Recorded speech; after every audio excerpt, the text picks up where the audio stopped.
Hello students. आज हम कक्षा 7 गणित की प्रश्नावली 11.1 का 5वां प्रश्न हल करते हैं। इसमें लिखा है एक वर्गाकार पार्क का क्षेत्रफल एक आयताकार पार्क के बराबर है। यदि वर्गाकार पार्क की एक भुजा 60 मीटर हो और आयताकार पार्क की लंबाई 90 मीटर हो तो आयताकार पार्क की चौड़ाई ज्ञात कीजिए। तो देखिए इस प्रश्न को कैसे हल करेंगे। सबसे पहले तो देखिए इसमें जानकारी हमें क्या दी हुई है। हमें दिया है कि एक वर्गाकार पार्क है, उसकी भुजा है 60 मीटर और इसका क्षेत्रफल, वर्गाकार पार्क का क्षेत्रफल आयताकार पार्क के क्षेत्रफल के बराबर है और उस आयताकार पार्क की लंबाई हमें 90 मीटर दी हुई है। तो हम एक आयत बना लेते हैं इस तरह से। इसकी भुजा है, मान लेते हैं 60 मीटर। ये अगर 60 मीटर है तो इसका क्षेत्रफल क्या होगा, पहले ये पता करते हैं और वह क्षेत्रफल आयत के क्षेत्रफल के बराबर हम रख लेंगे। वर्ग के क्षेत्रफल का सूत्र होता है, देखिए भुजा गुणा भुजा। तो यहाँ पर हमें मालूम है भुजा है 60 मीटर, तो हम लिखेंगे 60 गुणा 60। दो शून्यों को आप लिख लेते हैं और 6 की गुणा 6 से 6 6 36, ये हो गया 3600 वर्ग मीटर। यानी जो ये हमारे पास आयत है इसका क्षेत्रफल होगा 3600 वर्ग मीटर।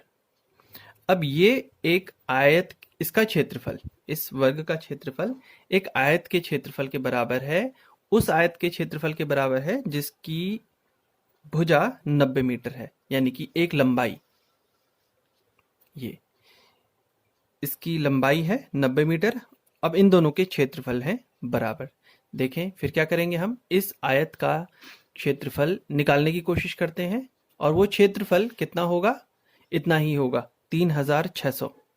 समझ रहे हैं आप इस बात को कि ये जो आयत है इसका क्षेत्रफल हमें पहले ही पता चल चुका है, कितना होगा 3600 वर्ग मीटर। क्यों?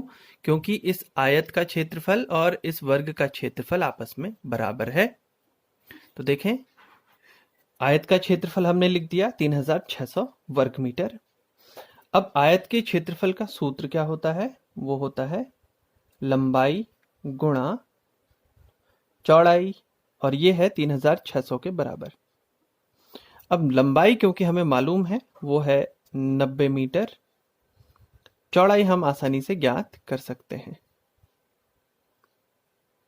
देखिए 90 को चौड़ाई से गुणा करके 3600 आया है, यानी कि किस राशि को हम 90 से गुणा करके 3600 प्राप्त कर सकते हैं, यानी कि हम 90 का पक्षांतर कर लेंगे। 3600 इसको 90 से देंगे भाग, एक शून्य से एक शून्य आप यहाँ काट सकते हैं, निरस्त कर सकते हैं, और 9 चौको 36 और एक शून्य बच जाता है। 9 चौको 36 और ये 0 बच गया है, ये लिख दिया आपने 40 मीटर। यानी कि ये जो आपके पास आयत था इसकी चौड़ाई होगी 40। अगर आप इस ग्राफ में इसे गिनना चाहते हैं, देखिए कितने खाने हो रहे हैं, ये 1 2 3 4, क्योंकि एक खाने में 10 छोटे छोटे खाने होते हैं, तो ये 9 खानों में 90 बना हुआ है, 4 खानों में बनेगा 40। तो ये आ जाता है हमारे पास उत्तर। प्रश्न 6। एक तार आयत के आकार का है, इसकी लंबाई 40 सेंटीमीटर और चौड़ाई 22 सेंटीमीटर है। यदि उसी तार को दोबारा मोड़कर एक वर्ग बनाया जाता है तो प्रत्येक भुजा की माप क्या होगी। यह भी ज्ञात कीजिए कि किस आकार का क्षेत्रफल अधिक होगा। तो देखिए इस प्रश्न को कैसे हल करना है। देखिए एक आयत है, उस किसी तार से मोड़कर एक आयत बनाया गया है इस प्रकार। इसकी लंबाई 40 सेंटीमीटर है, चौड़ाई 22 सेंटीमीटर है। अब इसी तार को खोल दिया जाए, देखिए अगर यहाँ से इसको हम खोल देते हैं और उस तार को सीधा कर लेते हैं और दोबारा एक वर्ग बनाते हैं इस प्रकार, तो सबसे पहले तो ये सोचिए क्या चीज ऐसी है जो बदली नहीं इन दोनों के बीच में।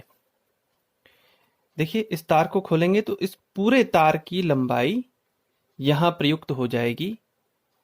किसी आयत को बनाने में या इस आयत को बनाने में प्रयुक्त कुल तार की लंबाई कितनी होगी?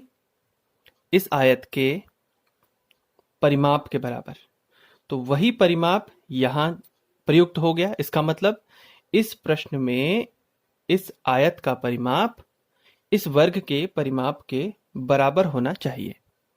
बस इसी चीज का हम प्रयोग करेंगे और इस प्रश्न को आगे हल करेंगे। तो सबसे पहले हम आयत का परिमाप ज्ञात कर लेंगे। आयत का परिमाप जो कि होता है 2 गुणा लंबाई धन चौड़ाई। लंबाई हमें मालूम है 40 सेंटीमीटर और चौड़ाई है 22 सेंटीमीटर। 40 में 22 जोड़ लीजिए। 22 कोष्टक का अर्थ हुआ गुणा से। 2 दूना 4, 2 छके 12, 124 सेंटीमीटर।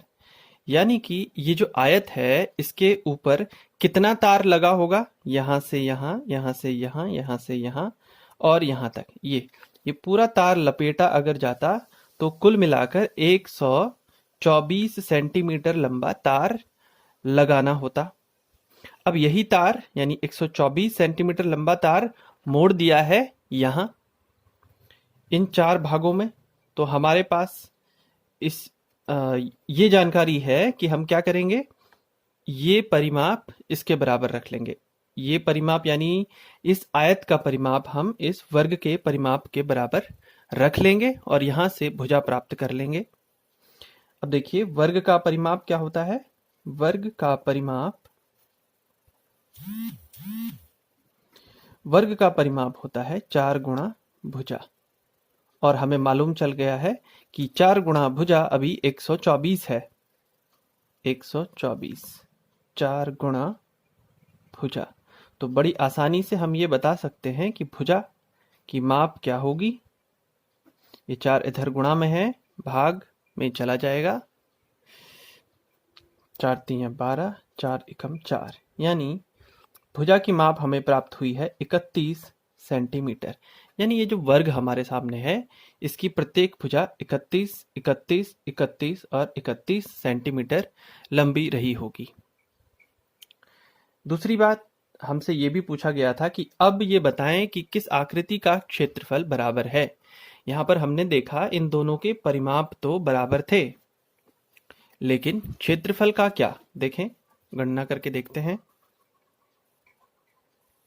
आयत का क्षेत्रफल जो कि होता है लंबाई गुणा चौड़ाई, और लंबाई है 40, चौड़ाई है 22, इनकी गुणा कर लेते हैं 880 वर्ग सेंटीमीटर। अब वर्ग का क्षेत्रफल, वर्ग का क्षेत्रफल होता है भुजा गुणा भुजा। तो देखिए भुजा कितनी बताई थी 31, और 31 की हम गुणा कर लेते हैं तो देखिए कितना मिलता है 961 वर्ग सेंटीमीटर। देखें किसका क्षेत्रफल अधिक है।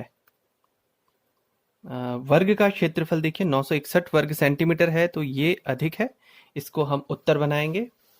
और वर्ग की भुजा 31 सेंटीमीटर है, यह भी हमारा उत्तर होगा। दूसरी तरफ यदि हमने इसका परिमाप, परिमाप तो बराबर थे, ठीक है।